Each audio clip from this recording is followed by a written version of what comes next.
Assalamualaikum warahmatullahi wabarakatuh.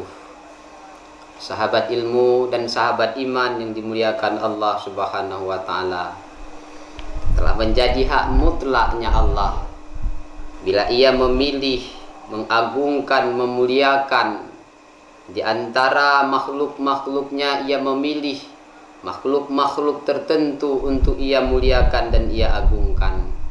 Ya, kita bisa melihat bagaimana Allah memilih di antara sekian banyaknya manusia. Allah memilih Nabi Muhammad sebagai kekasihnya.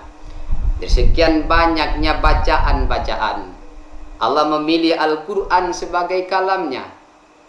Dari sekian banyaknya bangunan-bangunan yang tegak di atas muka bumi ini, Allah memilih masjid sebagai rumahnya. Dan juga saudaraku, dari 1 tahun 12 bulan terdapat bulannya. Dari 12 bulan itu Allah Subhanahu wa ta'ala memilih 4 bulan di dalamnya yang para ulama mengatakan Syahrul Hurum, bulan-bulan haram. Kita bertanya, kenapa Allah memilih 4 bulan ini sebagai bulan-bulan yang istimewa di sisinya Allah? Tentu karena keagungan dan kelebihan yang terdapat di dalam bulan ini. Maka karena inilah Imam At-Tabari dalam tafsirnya beliau menukilkan sebuah bahasa indah daripada Ibnu Abbas. Apa kata beliau? Bila Allah telah mengkhususkan, Allah telah mengistimewakan, memilih 4 bulan ini di antara bulan-bulan yang lain, tentu dengan alasan Allah Subhanahu wa ta'ala akan mengganjarkan, memberikan pahala terhadap orang-orang yang pada ini bulan mampu beramal dengan amalan yang saleh. Juga sebaliknya, Allah akan mengganjarkan dengan balasan-balasan dosa, azab dan sebagainya terhadap orang yang pada bulan ini ia mengerjakan kemaksiatan-kemaksiatan kepada Allah Subhanahu wa ta'ala.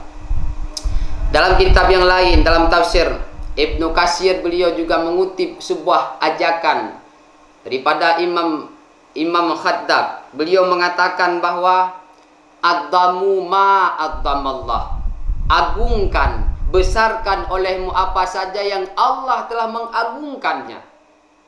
Maka ini adalah sebuah ajakan, sebuah perintah terhadap kita untuk mengagungkan dan membesarkan bulan-bulan yang memang telah Allah agungkan dan Allah besarkan. Di antaranya adalah bulan Rajab yang sebentar lagi akan datang bertamu kepada kita. Saudaraku, kita buat sebuah logika.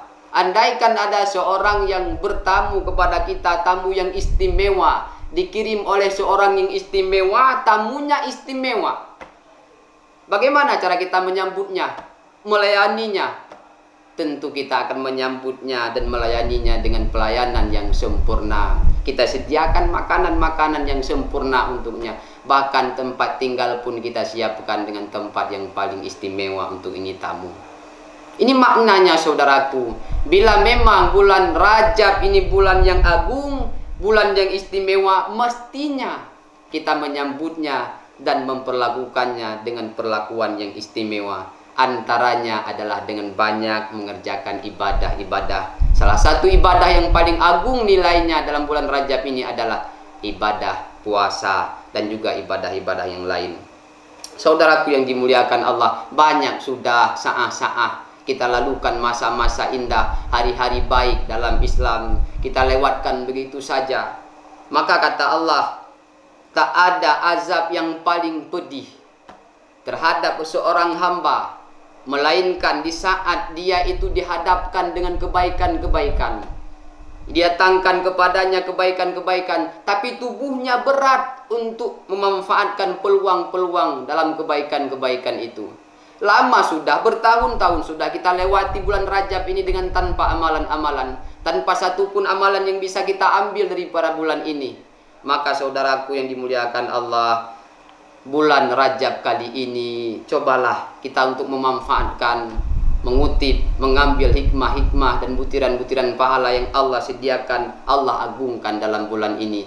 Jangan sampai kita termasuk orang yang lalai, orang yang tertipu sehingga terlewatkan Rajab begitu saja tanpa bisa kita meraih keuntungan di sisi Allah Subhanahu wa taala.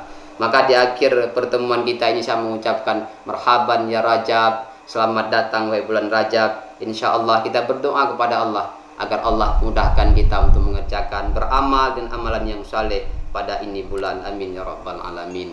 Hadanallah wa yakum ajma'in. Wassalamualaikum warahmatullahi wabarakatuh.